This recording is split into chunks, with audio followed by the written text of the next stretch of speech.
तर तुम्ही 50 वर्ष हा व्यवसाय करताय किंवा ह्या सेक्टरमध्ये आहात आणि बरेच तुमच्याच फील्डमधले लोक आपल्याला पाहतायत so as a veterinary businessman in this area. दोन गोष्टी, एक तर India is a very cost sensitive market. आपल्याला चांगले स्ट्रक्चर्स पण बनवायचे आहेत, आपल्याला ते कॉस्ट इफेक्टिव्ह पण बनवायचे आहेत आणि आपल्याला ते फास्ट पण बनवायचे आहेत. तर ह्या 3 चॅलेंजेसवर तुम्ही कसं काम करता? व्हॉट इज युअर एक्सपिरियन्स किंवा एखादं example from any real life situation? 3 गोष्टी म्हणजे आत्ता राजेश सरांनी जे सांगितलं की डेटा सेंटर्स, म्हणजे आम्ही आज 8 ते 10 डेटा सेंटर्समध्ये आहोत आणि ही पिनपॉइंटेडली पॉइंटेड आउट की डेटा सेंटरचे चॅलेंजेस काय आहेत. तर कॉस्टच्या बाबतीत जेव्हा आपण बोलतो तेव्हा we cater to the necessities of life, म्हणजे अन्न वस्त्र निवारापैकी निवारा आम्ही केटर करतो, त्यामुळे वी आर कॉस्ट सेन्सिटिव्ह. नंतर तुम्ही इटालियन मार्बल घरात लावाल त्याची किंमत कोणी विचारायला जात नाही, पण कन्स्ट्रक्शन कॉस्ट किती आली बाबा ती कमी झालीच पाहिजे, असं जे एक थॉट प्रोसेस आहे. So we are always competing with cost and time also.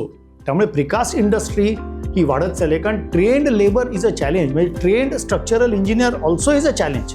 Retaining a trained structural engineer is a challenge. So trained manpower नाही, त्यामुळे automation is a necessity. It has become a necessity. त्यामुळे precast industry ही वाढीत चालली. Prestress industry मी मगाशी म्हणालो तसं वाढीत चाललंय. कॉस्ट कमी करण्यासाठी इनोव्हेटिव्ह मटेरियल्स याचा वापर अतिशय म्हणजे नेसेसिटीच झालेला आहे, पण त्यात सुद्धा त्याची फायर रेजिस्टन्स बघायला लागतो. मी आता परवा हाँगकाँगमध्ये जी दुर्गती झाली तशी are we waiting for that to happen in the high rises that we are constructing in Mumbai today.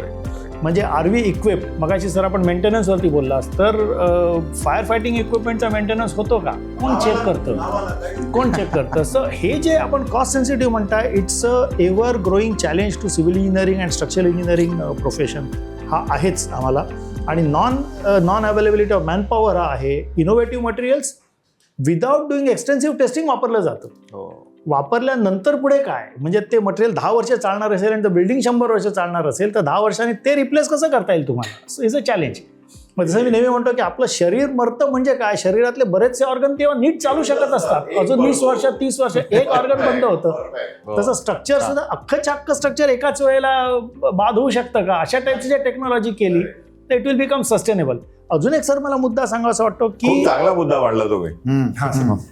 तुम्ही मगाशी खेळाचं उदाहरण दिलं त्याला रिलेटेड आहे. सर दुसरं कसं आहे की आपण डी अर्बनायझेशन किंवा शहरीकरणाच्या विरोधात काहीच करत नाही आहोत असं वाटतं कुठलाही पॉलिटिशियन ह्याच्यावरती. म्हणजे आता एकच उदाहरण घ्या ना, म्हणजे 2 महिन्यापूर्वी महिन्याभरापूर्वी एक हे आलं बातमी की आपण आता बँड्रामध्ये हायकोर्ट नवीन इमारत अख्खी उभी करणार आहोत. Y in Bandra? एअरपोर्ट नव्या मुंबईला नेलत ना, मग हायकोर्ट इन या की तिथे 500 एकराचा कॅम्पस घ्या, तिथे चांगलं बांधा. सगळी कोर्ट्स एकाच ठिकाणी. आज वकील धावत असतात. कच्च्या कैदेतनं त्या कैद्याला नेण्यासाठी पोलिसांना स्वखर्चाने त्याला टॅक्सीत घालून न्यायला लागतं. या सगळ्या सिस्टीम्स तुम्ही तिकडे 500,000 एकराचा कॅम्पस तिकडे का नाही बनवत? मुंबईवरती काय लोड कमी होणार आहे? फक्त साऊथ मुंबईवरचं लोड कमी करायचं तुम्हाला?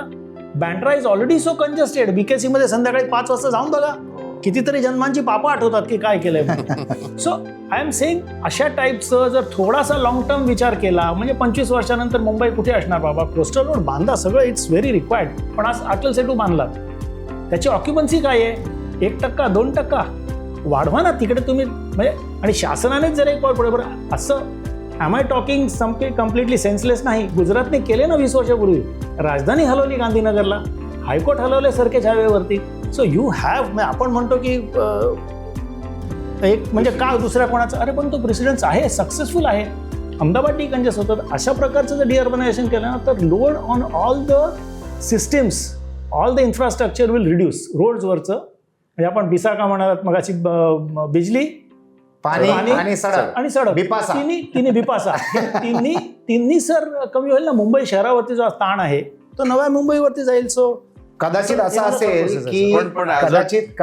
असेल की कोर्टात जाणं म्हणजे कोर्टाची प्रक्रिया जी असते ना ती शिक्षा असते. कदाचित it is a part and parcel of that plan. Konkani भाषेमध्ये आम्ही असं म्हणतो की गाढव मेलं हेलपाट्याने, वजनाने नाही.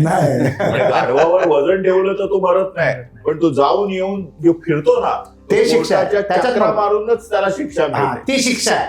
न्याय होईल तेव्हा होईल. तुम्ही म्हणालात ना, तर त्याच्यामध्ये पॉलिसी म्हणून आपण स्मार्ट सिटी वगैरे सगळं केलेलं आहे.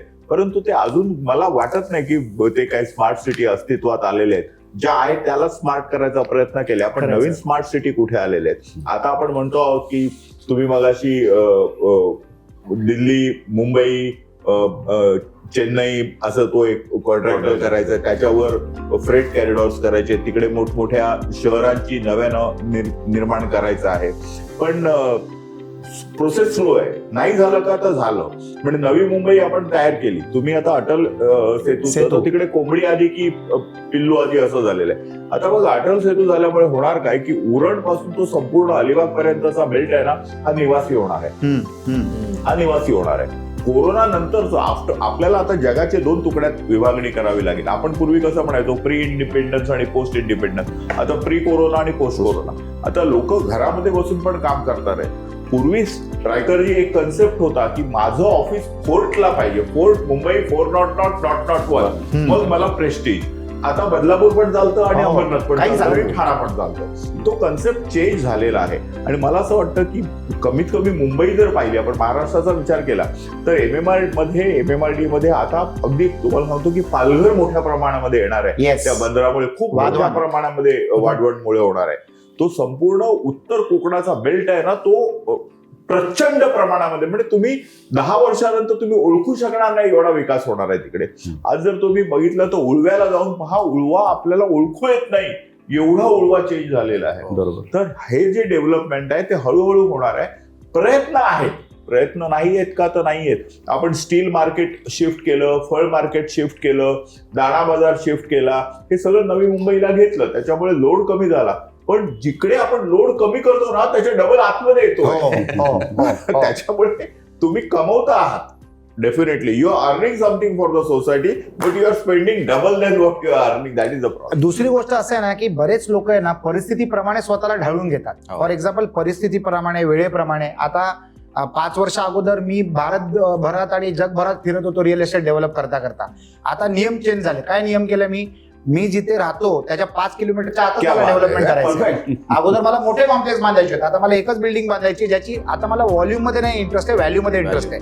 20% लोकसंख्या शहरांमध्ये they have realigned their live in such a way जिथे त्यांना प्रवासापासून लांब राहायचंय. ऑटोमॅटिकली लोक स्वतःच्या जीवनाला बदलतात, कारण ते बाहेरची परिस्थिती त्यांच्या हातात नसते, तर त्यांची परिस्थिती ते कसे रिअलाइन करू शकतात त्याच्यावर त्या लोकांनी विचार केलेला आहे. आणि तेच करावं लागतं. आणि ज्या शहरामध्ये किचाट गर्दी असते ना त्याच शहरांमध्ये सर्वात जास्ती ऑपॉर्च्युनिटी असतात.